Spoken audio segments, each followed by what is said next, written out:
So yun, good morning po mga kabayan. At dito tayo ngayon sa Mapulan Lupa, Valenzuela City mga kabayan. So ayun mga kabayan,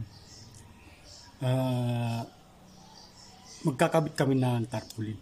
Dinadala namin dito sa site na ito, dito sa warehouse ng Mapulan Lupa, Valenzuela City mga kabayan.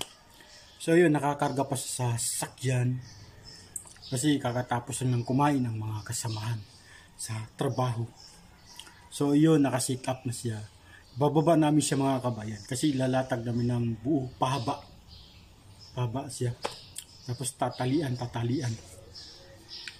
So yun, yung ibang mga kasama nagbubuhat na ng lubid, kanya-kanya ng bit-bit para sa mga gamit dun para sa luna. So yan, yung iba dala ng lubid at mga panunsok, alamri. So yan mga kabayan, na ilatag na namin pahaba yung luna, tapos tatalian. Kasi bubuhatin kasi namin na pahaba mga kabayan. Dadali namin doon sa site. So ayan, binuhat na namin mga kabayan, dadali namin to sa site mga kabayan. Medyo pa iskinita yung aming daanan dito sa warehouse na to mga kabayan. Nais ko lang sabihin sa inyo mga kabayan, bilang team leader officer, nais ko lang i-appreciate ang aking mga kasamahan sa trabaho dahil yung kanilang trabaho ginagampanan talaga nila. Masisipag sila mga kabayan. Yung iba dito extra lang kasama. Maraming salamat sa inyo, sa mga kasamahan ko. Kahit pagod o ano, talagang ginagampanan nila yung trabaho nila. Nasa tuktok na ng billboard. Bali semi-buhay kami dito mga kabayan. So ayan, yun, nailatag na namin dito sa site mismo, nailapit namin sa billboard site. Tapos yung lubid, yun, sinusunog yung dulo kasi nagpuputulan. Ilalagay kasi namin yan sa tarpaulin. Pagkatapos lagay ng lubid, tapos tatalian siya ng alambri. So ayan, nagtali na yung mga kasamahan ko ng mga alambri. So ayan, ito yung luma na papalitan. Ito naman yung bago na ikakabit namin mga kabayan.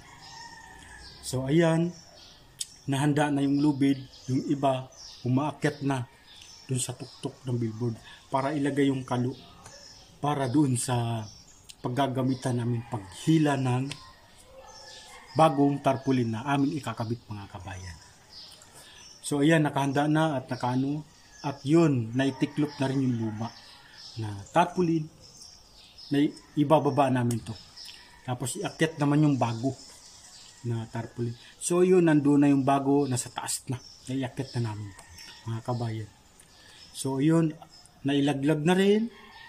So yan, nalaglag na siya. Tapos pagka nailaglag na, tali na lang yan siya sa tagiliran. Mga alambre mga kabayan. So yan, fix na siya. Ang kanyang pangalan nakalagay sa tarpaulin to, Trapol Kenny Roger Roaster mga kabayan. Na chicken ito, manok mga kabayan. So ayan, sa mga nanonood sa aking video, sa mga viewers, maraming salamat po sa lahat po. Kung nagustuhan nyo tong video na to, please paki-like, share, and subscribe po. Malaking tulong na po yan sa amin mga kabayan. Maraming salamat po and God bless po at mabuhay po kayo.